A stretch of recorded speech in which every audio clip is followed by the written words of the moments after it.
ത്രിയേക ദൈവത്തിൻ്റെ അതിപരിശുദ്ധ നാമം വാഴ്ത്തപ്പെടുമാറാകട്ടെ.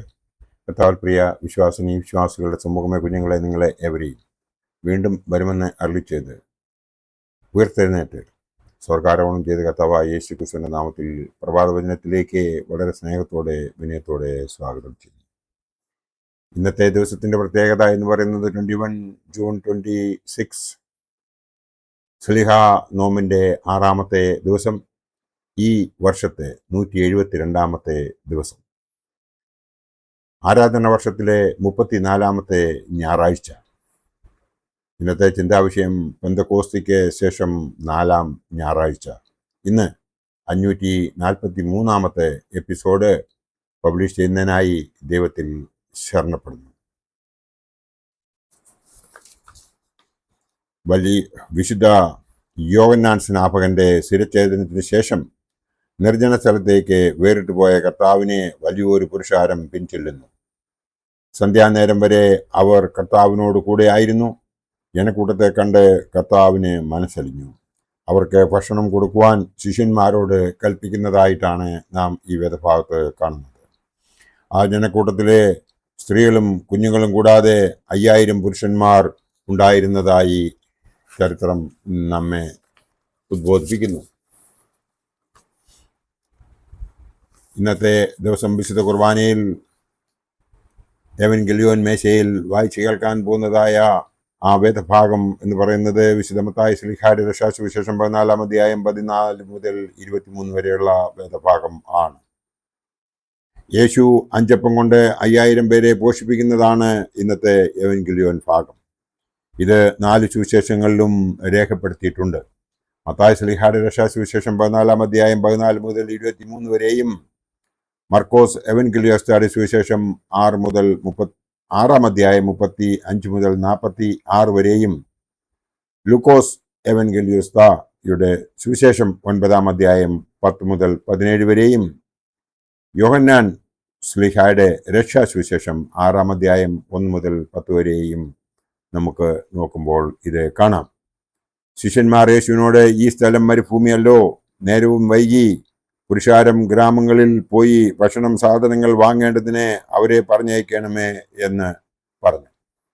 യേശു അവരോട്, അതിൻ്റെ ആവശ്യമില്ല, നിങ്ങൾ അവർക്ക് ഭക്ഷണം കൊടുപ്പീൻ എന്ന് പറഞ്ഞു. മത്തായി 14:15-16. ഇവിടെ ശിഷ്യന്മാർ കർത്താവിനെ മനസ്സിലാക്കാതെ സംസാരിക്കുന്നു. അവർ ഈ ലോക പരിമിതികളെ കുറിച്ച് ചിന്തിക്കുന്നു. മത്തായി 6-ാം അധ്യായം 31 മുതൽ 33 വരെ നോക്കുമ്പോൾ യേശു അവരോട് പറഞ്ഞത് അവർ മറന്നതായി ഇവിടെ കാണാം.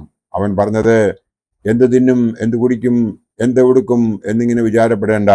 ഇതൊക്കെയും നിങ്ങൾക്ക് ആവശ്യമെന്ന് സ്വർഗസ്ഥനായ നിങ്ങളുടെ പിതാവ് അറിയുന്നു. മുൻപേ അവൻ്റെ രാജ്യവും നീതിയും അന്വേഷിപ്പീൻ, അവനോടുകൂടെ ഇതൊക്കെയും നിങ്ങൾക്ക് ലഭിക്കും. യേശു ഫിലിപ്പോസിനോട്, ഇവർക്ക് തിന്നുവാൻ നാം എവിടെ നിന്ന് അപ്പം വാങ്ങും എന്ന് ചോദിച്ചു. യോഹന്നാൻ 6:5. അന്ത്രയോസ് യേശുവിനോട്, ഇവിടെ ഒരു ബാലനുണ്ട്, അവൻ്റെ പക്കൽ 5 യവത്തപ്പവും 2 മീനും ഉണ്ട് എന്ന് പറഞ്ഞു. യോഹന്നാൻ 6:9.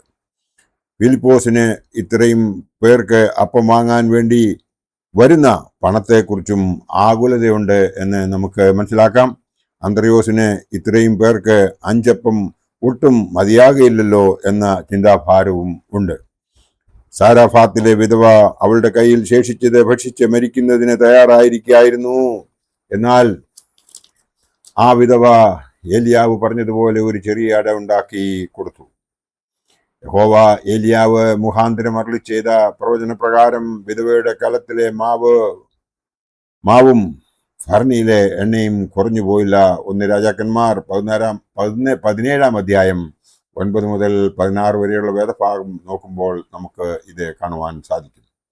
ഏലീശ അപ്പവും എണ്ണയും വർദ്ധിപ്പിച്ചു കൊടുത്തതുപോലെയും 2 രാജാക്കന്മാർ 4:1 മുതൽ 6 വരെയും 42 മുതൽ 44 വരെയുള്ളയും വേദഭാഗം നോക്കുമ്പോൾ നമുക്കിത് കാണാം.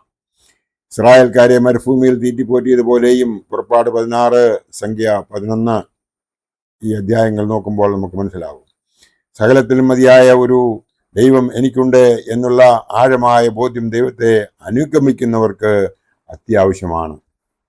നമ്മുടെ ഓരോരുത്തരുടെയും മനസ്സിൽ ദൈവത്തെക്കുറിച്ച് ആഴമായ ഒരു വിശ്വാസം ഉണ്ടായിരിക്കണം. കരുണയുള്ളവനും ചോദിക്കുന്നതിന് മുമ്പേ എൻ്റെ ആവശ്യങ്ങളെ അറിയുന്നവനും ആണ് എൻ്റെ കർത്താവ് എന്നുള്ള ആ വിശ്വാസം. ആ കാലഘട്ടത്തിൽ ഒരു ദീനോറോ ഒരു ദിവസത്തെ കൂലിയായിരുന്നു.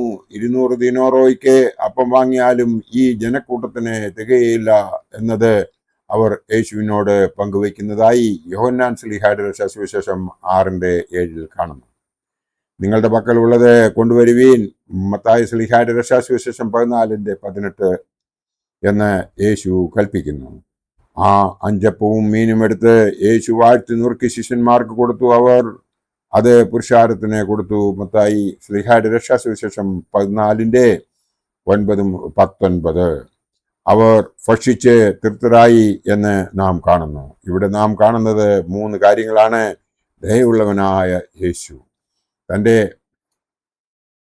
പരസ്യ ശുശ്രൂഷയിൽ ഉടനീളം നാം കാണുമ്പോൾ 4 സുവിശേഷങ്ങൾ നാം ശരിയായ രീതിയിൽ മനസ്സിലാക്കുമ്പോൾ നമുക്ക് മനസ്സിലാകുന്നത് ദയയുള്ളവനായ യേശു ക്രിസ്തു ആണ് എന്നാണ്.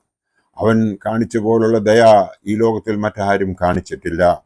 രണ്ടാമത്തെ കാര്യം സർവശക്തനായ യേശു ക്രിസ്തു ആണ് എന്നതാണ്. അതായത് അവൻ സർവശക്തനാണ്, സർവത്തിൻ്റെയും ഉടയവനാണ്, ആദ്യമന്തവും ഇല്ലാത്തവനാണ്, അവൻ സാക്ഷാൽ ദൈവപുത്രനാണ് എന്നുള്ളത് അവൻ്റെ പരസ്യ ശുശ്രൂഷയിൽ അവൻ തെളിയിച്ചു കൊടുത്തതായി നമുക്ക് ഏവർക്കും അറിയാം. അവൻ സാത്താനെ പുറകിലാക്കുന്നതും ഭൂതങ്ങളെ ഓടിക്കുന്നതും അതോടൊപ്പം തന്നെ രോഗികളായവരെ സൗഖ്യമാക്കുന്നതും എല്ലാം നമ്മൾ അതിലൂടെ കാണുന്നുണ്ട്. അതിൽ നിന്ന് നാം മനസ്സിലാക്കേണ്ടത് സർവശക്തനായ യേശു ക്രിസ്തു ആണ് എന്ന് നമുക്ക് മനസ്സിലാക്കേണ്ടതുണ്ട്. മൂന്നാമത്തത് തൻ്റെ മക്കളെ സംരക്ഷിക്കുന്നവനാണ് യേശു ക്രിസ്തു എന്നതാണ് മൂന്നാമത്തെ കാര്യം.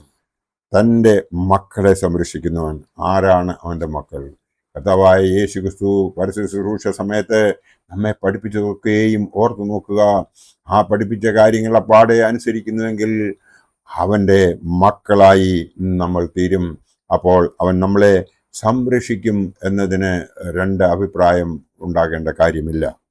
അത് മനസ്സിലാക്കി നാം ദൈവത്തോട് പ്രാർത്ഥിച്ച് അവൻ കാണിച്ചു തന്നതായ പാതയിലൂടെ സഞ്ചരിച്ച് ബാക്കി ജീവിതം ജീവിച്ചാൽ അവൻ നമ്മെ കൈവിടുകയില്ല എന്നുള്ള ഭാഗവും നമ്മൾ ഒരിക്കലും മറക്കരുത്. ദൈവം നമ്മെ എല്ലാവരെയും അനുഗ്രഹിക്കട്ടെ എന്ന് മാത്രമേ അവസരത്തിൽ ഓർപ്പിച്ചുകൊണ്ട് നല്ലൊരു ഞായറാഴ്ച എല്ലാവർക്കും നേർന്നുകൊണ്ട് എൻ്റെ വാക്കുകൾ ഇവിടെ ഉപസംഹരിക്കട്ടെ. നന്ദി, നമസ്കാരം.